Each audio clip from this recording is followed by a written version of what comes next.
there are so many holiday events happening to bring you and your family some holiday cheer. And it's Wednesday, which means Karen Coltrane from the Children's Museum of the Lowcountry has rounded up all of the best happenings for you and your kids with the holiday twist, of course. Karen, welcome back. Thank you. Thanks for having me. You know, there's just been so much going on. It can be overwhelming when you're trying to figure out the best way to celebrate the holiday season. It's really overwhelming when I'm trying to figure out what to bring to you and talk about. So, but I've got two this time. I've got three. Okay. But two this time are really kind of non-traditional. So I thought I'd give that a try.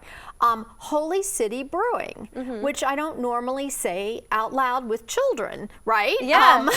But they are doing a North Pole immersive walkthrough that I thought folks might want to know about now, between now and December 30th. And it's a real family-friendly event, and they got a Santa's workshop and Christmas carolers and a Christmas train, fire pit, s'mores, all the kind of things. Probably see you out there, especially around the s'mores. And you know that parents love hearing brewery because they can also enjoy it. They can have themselves a beer. That's right. Something fun for all Something ages. for the whole family, which is important this time of the year. Definitely. And then if you actually, the second kind of interesting one I thought is the Butcher and Bee, who everybody loves. Yes. Their bakery team is holding a kids holiday cookie decorating workshop, which I think sounds so fun. And that's Friday from 3 to 4:30 on the 15th. Perfect. Yeah, so Butcher and Bee close, as we know, Butcher and Bee closed, and now the Daily, they're kind of popping up at the Daily.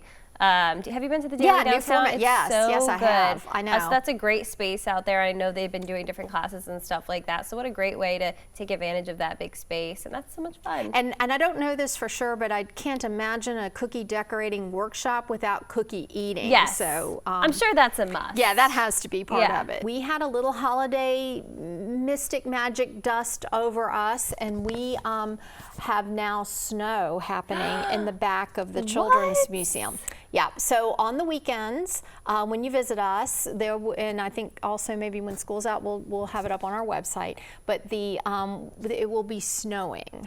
So it doesn't snow that often, so the experience of white flaky stuff coming out of the sky is one that a lot of the children in the Lowcountry haven't seen here. So we found a little way to make that happen. We're going to incorporate that in kind of some of our new winter programming we're doing. Wow, so what's the best way to figure out when that's going to be happening?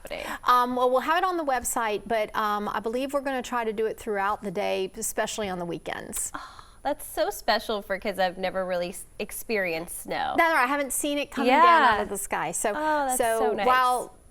While snow can't make it in Charleston, our snow is a little different, but it's special. It's special. It has your little magic on it. That's right. I love it. And what about the Early Connections program? What's going on Well, with that? thank you for that. The Early Connections program is a program we do weekly in the museum, and it's early, meaning young for us. And if you have a little one, I encourage you to get a membership to the museum. If you think, well, they can't play in everything yet, that's okay, because this Early Connections is worth it just for this.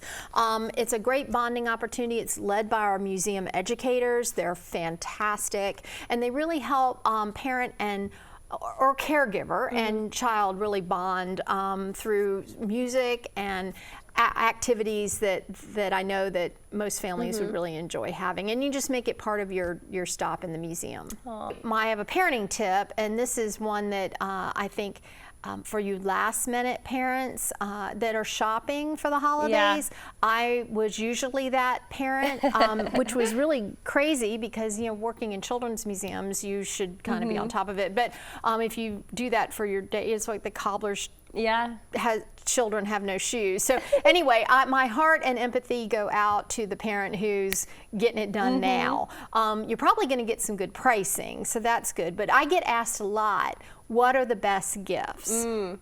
So there's 3 categories of gifts, and I'm going to add one to the first category. The first one is blocks, and I like to add books. Books and blocks. If that's all you gave a child for Christmas, I promise you they would have a wonderful Christmas. But the blocks in particular, a lot of times people, grown-ups anyway, will go, that's boring.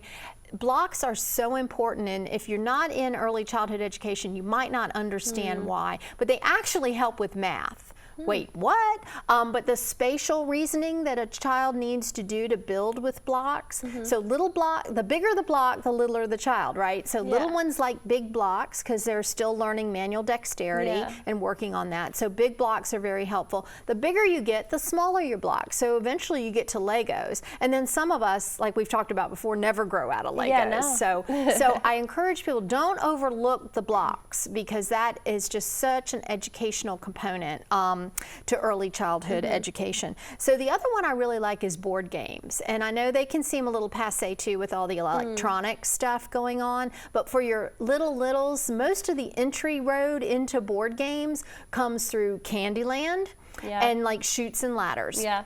Those are two. If you don't have those, you might want to look at those. They're fun, but all the way up then to Monopoly, where you know, I mean, it's lore in my husband's family about how he was so competitive that if he was losing a Monopoly, the board would end up flying across the room. So I mean, you learn about. It's a good game. It is a good game. So you know, I remember for my son with Candyland, you know, and just learning to take turns. Learning the colors, learning you know the dice and different things. How to count, like all of that. It. And interaction with people is so important. And then educational puzzles. And again, I know I'm going old school with all 3 or 4 of these, but timeless. They are timeless, and there's a reason why they're timeless. And educational puzzles, you know, we sell the chunky puzzles that really help kids kind of just, again, getting that manual dexterity, that hand-eye coordination, very important for everything else that they build upon later.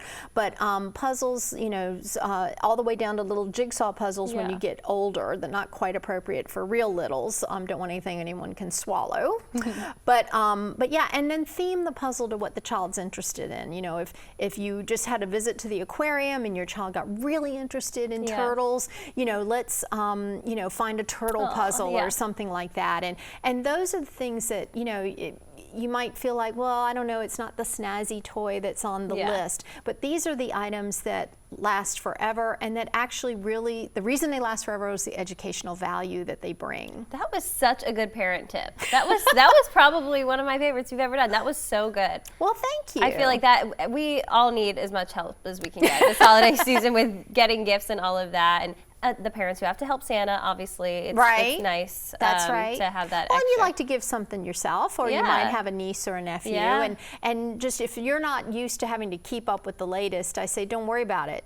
Go old school. Definitely. I love it. Such an amazing tip from you, Karen. Thank you so much for all of this, and happy almost Christmas. We're getting there. We're getting there. We're getting there. It's coming up.